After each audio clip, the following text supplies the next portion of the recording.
Au nom du Père, et du Fils et du Saint-Esprit, ainsi soit-il. Chers fidèles, même le Christ a été tenté. Dieu lui-même, dans son incarnation, a été approché par le diable. Dieu lui-même, dans son incarnation, a connu la solitude du désert, et dans cette solitude, la lâcheté de l'esprit du mal, le diable venant le tenter. Un point particulier peut attirer notre attention dans cet épisode, c'est la solitude du Christ. En effet, Jésus est au début de sa vie publique, il a été baptisé dans le Jourdain par son cousin Jean-Baptiste, vous le savez, la voix qui crie dans le désert.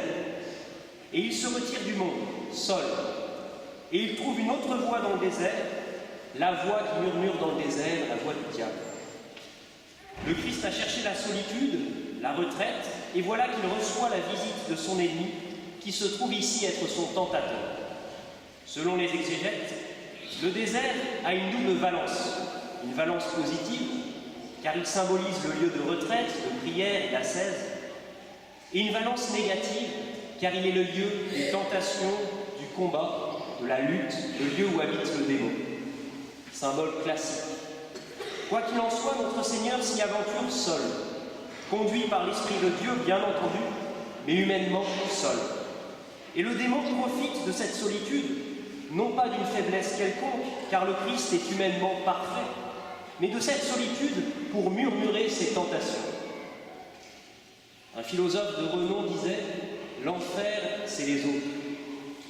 En considérant cet extrait, cet évangile, ne serions-nous pas tentés de dire qu'au contraire, l'enfer, c'est la solitude, puisqu'on y trouve le diable, et de nous appuyer sur la parole de Dieu lui-même, il n'est pas bon que l'homme soit seul. A contrario, bien des mystiques vantent la solitude. Solitaire n'est pas seul, nous dit une devise, un maître mot du monachisme. Et saint Bernard de faire l'éloge de la solitude dans un effet de style qui lui est habituel. Ô bienheureuse solitude, ô seule béatitude. En somme, il y a à l'évidence plusieurs sortes de solitude, celle de celui qui s'isole, qui s'éloigne de Dieu, et celle de celui qui s'approche de Dieu. La solitude qui mène à la mort spirituelle et la solitude de la retraite. Et alors, si Satan attaque notre Seigneur par ses tentations, n'est-ce pas parce que celui-ci est proche de Dieu, justement, proche de Dieu, et même Dieu lui-même, mais une telle vérité, le démon la sait-il. Si tu es le Fils de Dieu, il utilise la forme hypothétique si tu es le Fils de Dieu, et 3 fois pour les 3 tentations. Et notre Fils de Dieu, notre Dieu incarné, retrouvera cette solitude quelque temps plus tard, non plus dans un désert, mais dans un jardin, avec tentation et angoisse, et dans cet état de solitude, un ange un peu plus bienveillant viendra le soulager. Le Christ a bien connu la solitude, et en particulier durant sa vie publique, délaissant la société pour embrasser des jours plus érémiques, solitude de désert. Le Christ a bien connu la solitude, une solitude non désirée, alors que ses apôtres, alors que ses amis dormaient dans les herbes de Gethsémani. Et comme lui, qui n'a pas connu ces formes de solitude? La retraite ou solitude voulue et l'humiliation de se retrouver seul, abandonné des autres.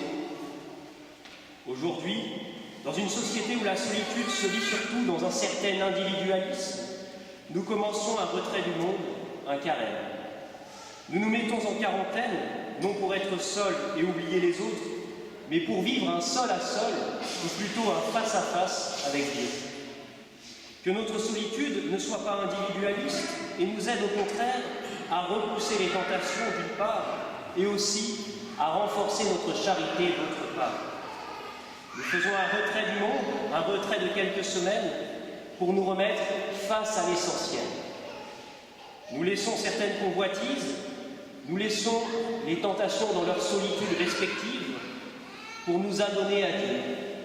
C'est le but du carême. Et en vivant cette solitude vis-à-vis du monde, nous trouvons l'intimité avec celui qui ne nous laissera jamais seuls. Oh oui, Dieu écoute, et il ne nous fait pas toujours sentir sa présence, mais il est bien là, dans ce désert, malgré nos tentations. L'épreuve étant le cachet des œuvres de Dieu, au dire d'un saint, nous pouvons être sûrs que même dans l'épreuve, nous lui serons unis. Au final, la vraie solitude, la solitude absolue, n'existe pas pour le chrétien. Quoi qu'il arrive, en toutes circonstances, même dans les tentations, Dieu est là, fidèle. Fidèle en nous, fidèle à nous, et le texte de l'offertoire, qui est le même que la communion, nous l'assure en citant le psalmiste. Il te couvrira de ses ailes, et sous ses ailes tu trouveras un refuge. Sa fidélité te sera un bouclier. C'est un texte qui nous réconforte. Dieu est toujours là, fidèle. A l'inverse, l'adversaire, quand il a perdu, se retire, au moins pour un temps. Alors le diable le laissa, c'est à la fin de notre évangile. Chers fidèles, à l'heure où notre fidélité peut être éprouvée, en ce temps du carême qui commence, soyons certains que nous ne sommes pas laissés à nous-mêmes, que nous ne sommes pas abandonnés à nous-mêmes, même dans les déserts, et que notre destinée sera de vivre une éternelle communion en laquelle nous ne serons plus jamais seuls. Au nom du Père et du Fils et du Saint-Esprit, ainsi soit.